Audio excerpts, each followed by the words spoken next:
এটা দালালৰ বক্তব্যক ভিত্তি কৰি দেশৰ সৰ্ববৃহৎ ৰাজনৈতিক দল এটাৰ ৰাজ্যিক সভাপতি এগৰাকীয়ে কোনো তথ্য প্ৰমাণ নোহোৱাকৈ প্ৰাক্তন মুখ্যমন্ত্ৰী এগৰাকীক দুৰ্নীতিৰ সদাগৰ আখ্যা দিছে, চাকৰিৰ বজাৰৰ চৰ্দাৰ আখ্যা দিছে।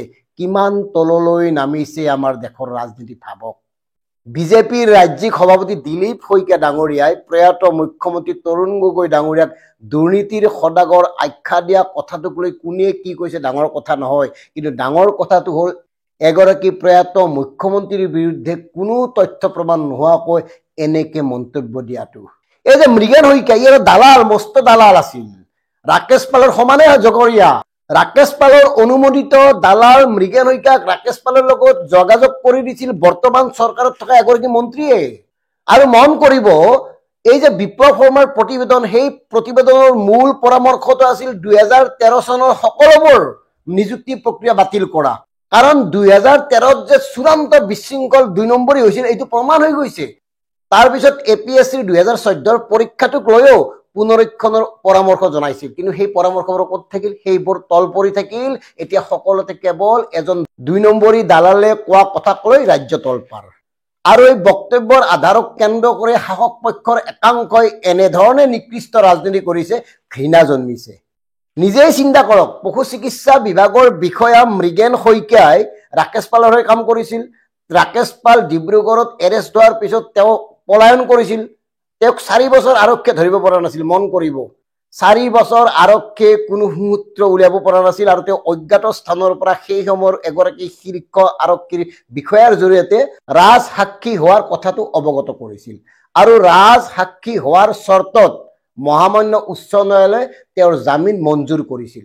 পৰৱৰ্তী সময়ত বিশেষ ন্যায়াধীশৰ আদালতত মৃগেন শইকীয়াৰ জবানবন্দী গ্ৰহণ কৰে, আৰু সেই বিশেষ ন্যায়াধীশৰ আদালতে এই 2 নম্বৰী দালাল মৃগেনৰ কথাক বিশ্বাস নকৰি আগ্ৰাহ্য কৰে, কি হয়, ৰাজসাক্ষী হোৱাৰ আগ্ৰাহ্য কৰে। আৰু তাৰ পিছত আৰক্ষীয়ে তাৎক্ষণিকভাৱে গ্ৰেপ্তাৰ কৰিব পাৰিলেহেঁতেন, আৰু তাৰ পিছত আৰক্ষীয়ে তেওঁক সোধপোছ কৰি APSC কেলেংকাৰীৰ ভয়ংকৰ কথাবোৰ উন্মোচন কৰিব পাৰিলেহেঁতেন, কিন্তু নকৰিলে। যাৰ বাবে বিশেষ আদালতে মৃগেনক নেক জিমনালৈ প্ৰেৰণ কৰে, আৰু নেক জিমনাত কেইদিনমান জেলত থাকি আকৌ জামিনত ওলাই আহে। এতিয়া আৰামত আছে। 2021 চনত অৱসৰ লৈছে, এটা সুন্দৰ জীৱন কটাই আছে। আৰু এই বদমাছ ধুৰন্ধৰ দালালজনৰ কথাক ভিত্তি কৰি, আৰু মন কৰিব, সেই দালালজনৰ বক্তব্য বিপ্লৱ শৰ্মাৰ প্ৰতিবেদনত অন্তৰ্ভুক্ত হৈছে। সেয়া বিপ্লৱ শৰ্মাৰ প্ৰতিবেদনৰ সিদ্ধান্ত নহয়, কোনো পৰামৰ্শ নহয়। একদম সহজ কথা, যিহেতুকে ন্যায়াধীশ বিপ্লৱ কুমাৰ শৰ্মা ডাঙৰীয়াই APSCৰ কেছটো তদন্ত কৰিছিল, গতিকে তাত নাম অপ্ৰত্যক্ষৰে সোধপোছ কৰিছে, প্ৰত্যক্ষৰে লিখিত জবানবন্দী লৈছে, আৰু সেই জবানবন্দী সন্নিৱিষ্ট কৰিছে তেওঁলোকৰ প্ৰতিবেদনত। সেই প্ৰতিবেদনত সন্নিৱিষ্ট এগৰাকী দালালৰ জবানবন্দীক লৈ যি ধৰণে এটা চৰ্চা কৰি থকা হৈছে, গৌৰৱ গগৈক বোলে সোণৰ উপহাৰ দিছিল, তৰুণ গগৈক উপহাৰ দিছিল, আৰু কোনো তথ্য প্ৰমাণ নোহোৱাকৈ বাৰে ভজো কথাবোৰ কৈ থকাটো তেনেই সহজ কথা। তাতে তেওঁ ৰাজসাক্ষী হ'বলৈ মন মেলিছিল, আৰু ৰাজসাক্ষীয়ে ৰজাৰ ফালেহে ক'ব, যি ক'লে ৰজাৰ মংগল হয় সেই কথাটোৱে ক'ব, চবেই জানে। গতিকে তেনেস্থলত এগৰাকী দালালৰ এই কথাবোৰক ইমান বেছি গুৰুত্ব দিয়াটো উচিত হৈছেনে? চাওক এওঁলোকৰ ৰাজনীতিৰ অংকটো। আৰু মাজতে এটা কথা কৈ থৈছো, অখিল গগৈৰ নামটো আহিছে, আৰু আমি আজি আপোনালোকক স্পষ্টভাৱে জনাওঁ, অখিল গগৈৰ সম্পৰ্কত DKB ফেক্টৰ মতামত বেলেগ কথা, কিন্তু অখিল গগৈৰ বাবেহে APSC কেলেংকাৰীয়ে এই পৰ্যায় পালে, এই কথাটো কিন্তু নুই কৰিব নোৱাৰে। আৰু গুৰুত্বপূৰ্ণ কথাটো হ'ল, বিপ্লৱ শৰ্মাৰ প্ৰতিবেদনত এই কথাও উল্লেখ আছে যে 50 লাখ টকাকৈ লৈছিল এটা পদৰ বিপৰীতে। আৰু তেওঁৰ আটাইতকৈ গুৰুত্বপূৰ্ণ গ্ৰহণ কৰিবলগীয়া পৰামৰ্শটো হ'ল 2013 চনৰ APSCৰ সংযুক্ত প্ৰতিযোগিতামূলক পৰীক্ষাৰ সকলোবোৰ নিযুক্তি প্ৰক্ৰিয়া বাতিল কৰাটো। কিন্তু কোনে কৰিব? ইতিমধ্যে ইয়াৰে একাধিকক ৰাজ্য চৰকাৰে নিলম্বন বা বৰখাস্ত কৰিছে, কিন্তু বাকীবোৰ যাক সুৰক্ষা দিছে তেওঁলোকৰ নাম লাগে। কোনে কোনে পাইছিল 2013 চনত এই ধৰণৰ নিযুক্তি? এই কথাবোৰে পোহৰলৈ আহিব লাগে। কোনে 50 লাখকৈ লৈছিল, কাক দিছিল, এই কথাবোৰে পোহৰলৈ আহিব লাগে। বিপ্লৱ শৰ্মাৰ প্ৰতিবেদনত আৰু কি আছে, এই কথাবোৰে পোহৰলৈ অহা উচিত।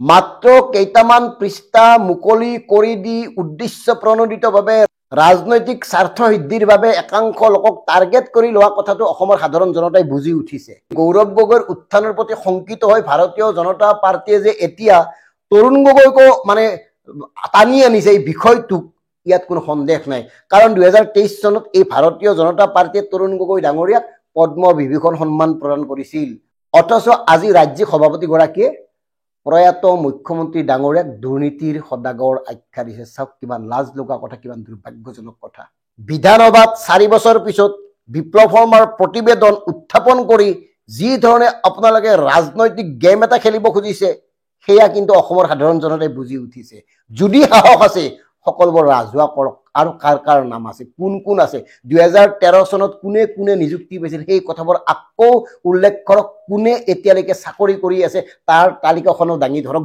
যদি পাৰে আমি আগতে কৈছিলো এই যে বিধানসভাত উত্থাপন কৰা হল প্ৰতিবেদনখন গৃহীত নহয় এই কাৰণে নহয় দল বল কথা নাই জাতীয় দল সংগঠন কথা নাই বেছিভাগ লোকে ইয়াত জড়িত আছে ধন্যবাদ